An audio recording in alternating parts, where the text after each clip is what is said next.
जय हिंद। आप सभी लोगों का स्वागत है आपके अपने YouTube channel Goswami class time पर। दोस्तों उम्मीद करेंगे कि आप लोग बढ़िया होंगे, मस्त होंगे, स्वस्थ होंगे और अच्छे से पढ़ाई लिखाई जो दोस्तों कर रहे होंगे।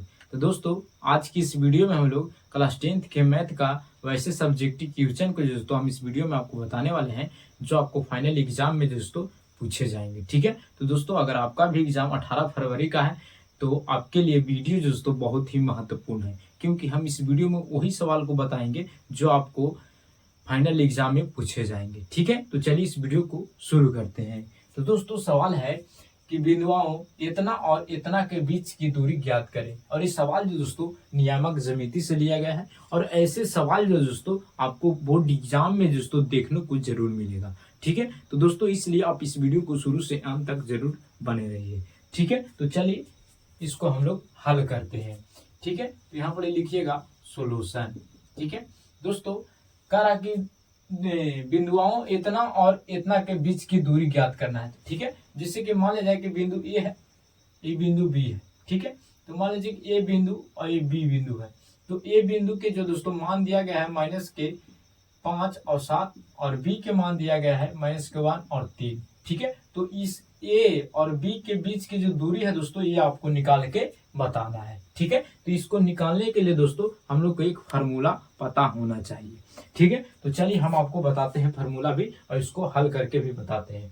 ठीक है, तो आप लिखिएगा कि ए बराबर ए के मान दिया है -5 और 7 दिया गया है और बी के मान कितना दिया गया है, तो बी के मान दिया गया है दोस्तों, बी के मान दिया गया -1 और 3। ठीक है, तो इसको हमको निकालने के लिए x1 और y1 मानने पड़ेगा। ठीक है, तो x के मान कितना हो जाएगा, x1 के मान -5 हो जाएगा और x2 के मान कितना हो जाएगा, तो -1 हो जाएगा। ठीक है, अगर बात किया जाए y1 के तो y1 7 हो जाएगा और y2 कितना हो जाएगा, तो 3 हो जाएगा। ठीक है, आप ध्यान से मानिएगा, शुरू वाला जो रहता है वो x1 x2 रहता है और जो लास्ट वाला रहता है y1 y2 होता है। ठीक है, उसके बाद क्या करेंगे कि हम फार्मूला को लगा देंगे। ठीक है, यानी ए और बी के बीच के दूरी बराबर फार्मूला होता है ए बी के बीच का फार्मूला होता है, यानी सूत्र होता है दोस्तों, याद रखिएगा रूट अंडर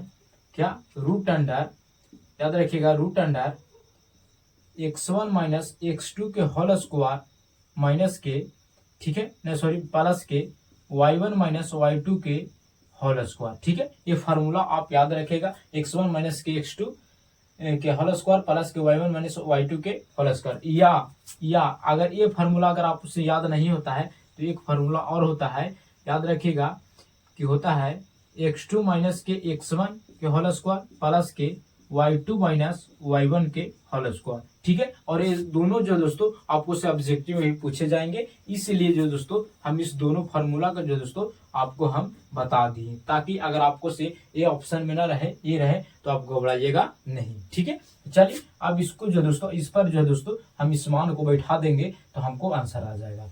ठीक है, तो यहाँ पर ये रूट है तो यहाँ पर ये हम रूट दे देंगे। ठीक है, x2 तो x2 के मान कितना है, तो -1 है तो -1 हो जाएगा, बीच में माइनस है तो माइनस हो जाएगा। x1 का मान कितना है, तो -5। ठीक है, और इसका कर देंगे स्क्वायर, यानी दोनों के स्क्वायर हो जाएगा। ठीक है, ये दोनों पर स्क्वायर हो जाएगा। सीधा सीधी इसको अगर आप लिखिएगा तो डायरेक्ट कैलकुलेशन करके आप लिख दीजिएगा। ठीक है, अगर माइनस में है तो माइनस, यहाँ पर देख लीजिए x2 का मान कितना है माइनस में, ये माइनस में हो जाएगा। ठीक है, बीच में कुछ है माइनस है तो माइनस हो जाएगा। ठीक है, x1 के मान कितना है, तो माइनस में है तो माइनस माइनस प्लस हो जाएगा, ये 5, इसको कर दीजिए स्क्वायर, बीच में प्लस। ठीक है, फिर y2 के मान कितना है, तो y2 के मान 3 है, बीच में माइनस, y1 के मान कितना है, तो 7 है तो 7 लिख देंगे और स्क्वायर कर देंगे। ठीक है, चलिए कैलकुलेशन कर दीजिए, तो देखिए माइनस में है प्लस में है तो घटेगा तो कितना हो जाएगा, 4 हो जाएगा। कितना हो जाएगा, 4 हो जाएगा, इसको स्क्वायर कर दीजिए प्लस, ये घटेगा तो माइनस में आ जाएगा 4, इसको स्क्वायर कर दीजिए। ठीक है, उसके बाद स्क्वायर को आप तोड़िए, 4 का स्क्वायर 16 होता है प्लस, अगर -4 का स्क्वायर कीजिएगा तो आंसर जो दोस्तों आपको कितना आ जाएगा, ये भी 16 आ जाएगा। ठीक है, अगर आपको इसको जोड़िएगा तो ये कितना आ जाएगा, 32 आ जाएगा। ठीक है, तो दो बिंदुओं के बीच की जो दूरी है दोस्तों कितना आ जाएगा, 32। अगर आप 32 को रूट में आप लिखना चाहते हैं तो क्या कीजिएगा, अगर आपको रूट में ना आता है तो सबसे पहले इसको गुणनखंड कर दीजिएगा 2 से, तो 16 2 से था 8 और 2 से था 4 और 2 से लगाएंगे तो 2 और 2 से लगाएंगे तो 1। पहले जोड़ा बना लीजिए, ठीक है। तो जोड़ा जो बनेगा इसको में से एक को निकाल दीजिए, तो एक निकलेगा, एक होगा 2 2 निके 4 और √2 हो जाएगा, ठीक है। तो ये जो है दोस्तों आपका फाइनली आंसर आ चुका है, ठीक है। और ऐसे सवाल जो दोस्तों आपको एग्जाम में जरूर पूछे जाएंगे, चाहे तो ऑब्जेक्टिव में होवे चाहे तो सब्जेक्टिव में होवे, ये सवाल जो दोस्तों आपको एग्जाम में पूछे ही जाते हैं, ठीक है। तो दोस्तों अगर आपको ये सवाल जो दोस्तों अगर आपको बनाना आ गया होगा तो आप जो दोस्तों 2 नंबर दोस्तों प्राप्त कर लिए, ठीक है। तो दोस्तों अगर आपको ये सवाल समझ में आया होगा तो आप इस वीडियो को लाइक जरूर कीजिएगा। अगर आप चैनल पर पहली बार होंगे तो चैनल को भी सब्सक्राइब कर लीजिएगा, क्योंकि इसी तरह का वीडियो दोस्तों आपको मिलता रहेगा, ठीक है। तो दोस्तों मिलेंगे अगले वीडियो में। जय हिंद, धन्यवाद।